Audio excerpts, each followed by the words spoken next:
Hello and welcome to another episode of 48 Ounces to Freedom. This is a video podcast going over the New York Jets.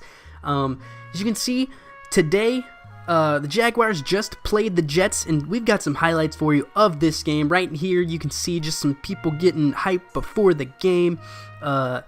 Jaguars traveled to East Rutherford, New Jersey for this game. As you can see right there, Matt Forte. And yeah, let's get into the highlights of this game. It's crazy. There's a lot of stuff that happened, and it's going to be nice to talk about it all. So, as you can see, within the first 2 minutes, we have Ryan Fitzpatrick as the starting QB, like he said he was going to be, and bam, first drive, interception by Telvin Smith. It didn't look good. It wasn't a good throw, and it was just kind of picked up by Telvin right near the end. But as you can see, we did get a nice defensive stop, and we got him to punt. But Fitzpatrick really isn't helping the team, and he got another quick interception right to Jalen Ramsey. That was actually the first play of the drive.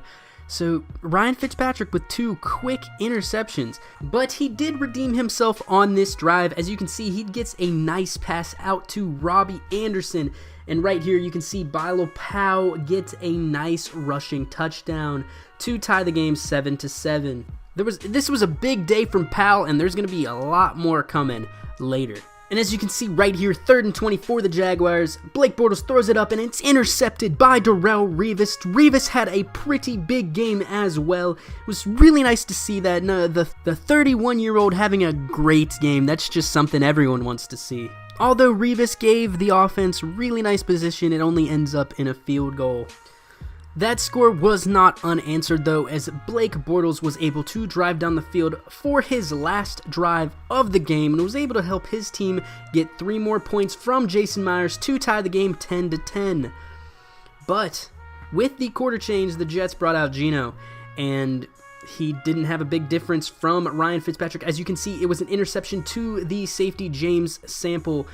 But the Jets were bailed out yet again by their defense, led by Darrelle Revis, who gets a big sack, and then another sack by Randall Johnson, which honestly led to a missed field goal from Jason Myers. Yes, a missed field goal. So the score is still 10-10. The Jets were able to drive down the field and move to the red zone, but as you can see, Geno almost throws his second interception of the game, and it leads to just a field goal, so the Jets take a 13-10 lead. The Jags punter, as you can see right here, gets a nice punt down to the 6-yard line, but Geno right here makes an amazing throw right to Eric Tomlinson. That was a rocket, and Eric goes all the way. As you can see, he's down to the 20-yard line, and he breaks a tackle, and he falls into the end zone. Get that man some oxygen. That is insane. But Nick Folk actually ends up missing the field goal, which leaves the game at 19-10 going into halftime. But right at the start of the second half, Geno Smith throws a quick interception to Doran Grant. But yet again, the Jets defense is able to bail out the offense. As you can see right here, Chris Ivory barely misses the end zone, and then he's tackled at the 1 on 3rd down, which led to just a field goal. What a goal line stand by the Jets. But after a very uneventful 4th quarter and another QB change, Bryce Johnson actually goes in for Geno Smith. There's another touchdown right there by Powell, his second of the game, which gives the Jets the lead 25-13 and a missed 2-point conversion after that. But as you can see right here, Jets corner Darryl Roberts commits a pass interference, which gives the Jags amazing field position, and you just can't do that if you're Darryl Roberts. You're a backup. You can't just commit a 50-yard pass interference. Actually, it was only 29 yards, but it felt like 50 yards because it put them into an amazing position right here. As you can see, a quick touchdown to Mercedes Lewis from Chad Henne. Is that too little too late? Honestly, it's not. As you can see right here, right after the Jags touchdown drives, the Jets are able to come back with Bryce Petty. Couple of nice passes to Bostic right across the middle, and it was just a great game from Bryce Petty. As you can see right here, a long bomb to the receiver, who's able to get all the way down to the 3-yard line, which is given off to Powell for his 3rd touchdown of the game. But like I said before, the Jags weren't out of it. As you can see right here, Henne fighting back is able to get a couple nice first down throws. And it was just a crazy game all around. As you can see, the score is still pretty close, but it ends in a field goal from Jason Myers to bring the game 31-23. But right here, as you can see, a third down with one timeout left, we don't get it. So that pulls out our kicking team, and Nick Folk gets blocked.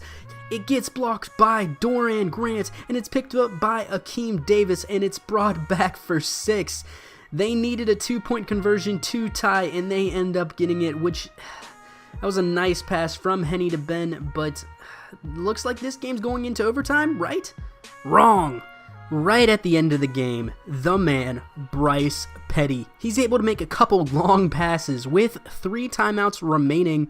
He's able to get the team into field goal position. Without Bryce Petty, honestly, this game could have gone to overtime and could have been a loss when it was easily in the bag. I don't know, Bryce Petty honestly looked like our best quarterback right there, and he's only 1 year out of college.